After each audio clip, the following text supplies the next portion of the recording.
All right, there you go. Thank you so much, Rebecca, for having Reggie and I. My name is Safiya Khalid. I work with Maine Paid Family and Medical Leave as the Policy and Outreach Specialist. I will turn it to Reggie to introduce himself. Awesome. And I'm Reggie Parson. I'm the Deputy Director for the Paid Family Medical Leave Program. Great. So I will be sharing a PowerPoint just going through an overview of paid family and medical leave. And towards the end, we will answer any questions anyone may have. So July of 2023, Governor Janet Mills signed paid family and medical leave into law. The law essentially provides up to 12 weeks of paid leave for family, medical, safe, and leave related to a family member's impending military deployment. The law does apply to all employers and employees in the state of Maine. The federal government and its employees are exempt from the law. This just shows reasons for why anyone would want to take leave, includes family, medical, safe leave, and military deployment. So absent an emergency, illness, or necessity to take leave, an employee must give reasonable notice to their employer of their intent to leave. Reasonable notice is 30 days. Proof must be provided that the individual qualifies under one of the approved reasons for leave. So in order for someone to take leave, they must have earned at least 6 times the state average weekly wage in 4 of the last 5 completed quarters. So this means they would have need to earn 6,864 in the last year. The scheduling of an employee taking leave must not cause undue hardship onto the employer. This is benefit tiers. So the portion of the covered individual's average weekly wage that is equal to or less than 50% of the state average weekly wage is replaced at 90%. The portion of the covered individual's average weekly wage that is more than 50% of the state average weekly wage is replaced at 66%. Benefits are kept at the state average weekly wage, which in 2024 was $1,144. Benefits do go live May of next year. So this table just illustrates different types of annual salary and different amounts of the benefits, weekly benefits someone would have earned. So if we look at the minimum wage, someone who's earning $35,000 a year, their weekly benefit amount will be around $580 and so on and so forth.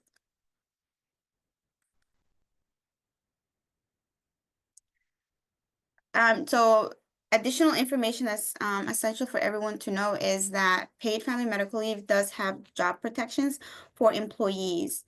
So individuals who have worked for an employer for at least 120 consecutive days are guaranteed job protection. Let me see, sorry.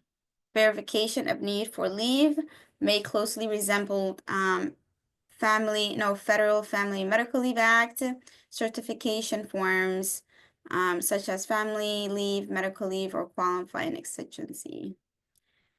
And the paid family medical leave, the benefits are portable. So an employee that works for a main employer, or an employer who is part of the paid family medical program will not lose eligibility if working for another employer that participate in PFML. So if an employee is working for one employer and leaves and goes to another employer, that employee still qualifies to take PFML benefits because essentially all employers are part of PFML. So the claims administration is still in progress, but additional information is coming soon. And so for the claims administration, the public campaign for the benefits, since we are going to be starting the benefits work soon, it's out. Well, actually, it was released March and recently closed.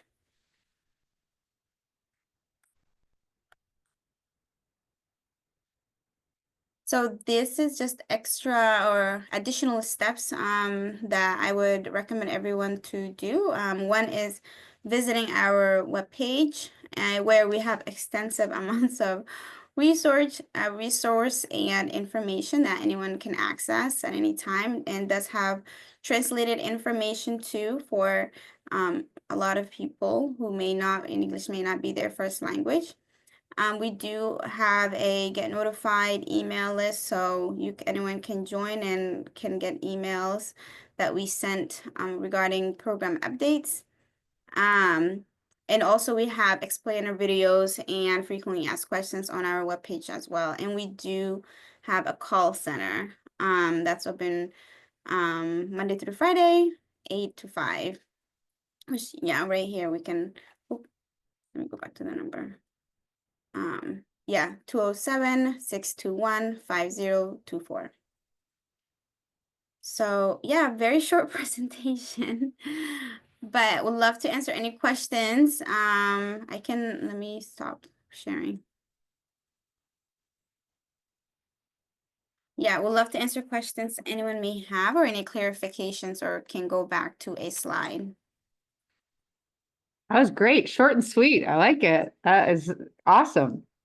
I think my first question is, so if folks that are on or folks that watch the recording, if they want to have you both come to their organization to give a similar talk, do they just reach out to the website? Do they reach out to you individually? Like what's the best way to do that? And then related to that question, can you talk a little bit, like expand a little bit upon like the get out the notice kind of campaign to like raise more awareness for people about this?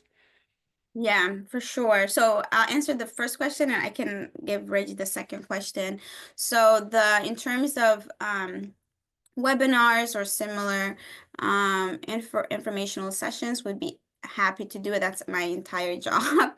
So you can share my email to anyone, any employer that you may see, and we'll be able to connect with them and figure out the logistics from there. Reggie and I always tag teaming. Like if I'm able to go on, he'll perfect. If he can do one, that's great too. So yeah, please do provide my email. I don't want to volunteer his Reggie email, but if he's able to do that, that's Yeah, great. my email's out there. I mean, it's basically Okay, but yeah, I can put it in the chat too. Yeah, so you can reach out to Safiya or myself or both at the same time. Yeah, if there are any organizations that you know of that would benefit from this, and I know that we're kind of shifting, not entirely, but we're shifting a little bit of the focus towards benefits now that we're less than a year away. Yeah, so definitely reach out to us. And then as for the second question about like the public education campaign, so we just finished one, really kind of the first phase of it, just getting the word out about PFML. And that ended last month. And so this next phase is going to shift again towards benefits and kind of, what to expect, what is undue hardship, because I know we touched on it very briefly, but undue hardship can be something that's a new concept, I guess, in the context of paid leave. But we're hoping to launch that early January of 2026, like it will formally launch in terms of the campaign, and will probably last around 6 to 7 months. So yeah, but kind of going back, we're currently in the process of seeking, as Safiya said, a marketing and communications firm. So we're hoping to identify who that group will be, hopefully in the next couple of weeks, and then we'll go through the whole contracting process, and then get ready for 2026. That's great. That's very, very helpful. When I think about our members and the different spaces that they work in, I think having that additional information will be really helpful to them. Mm-hmm. Kari, Christina, Fons, do you have any questions?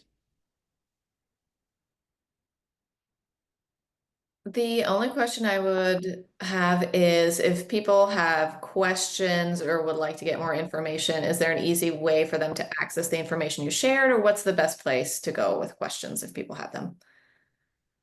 So yeah, on our webpage, we answer most questions that everyone has. So I would recommend that to be the first option. If someone wants to talk to somebody or want to get in touch with PFML team, definitely calling the hotline would be the second best option. Juan, I see you come off mute. Do you have any questions? No, I don't. I just appreciate learning as much as we can about this. That's great. And now you have their contact information in the chat. So if you think of any other questions or want to connect folks, you have that information.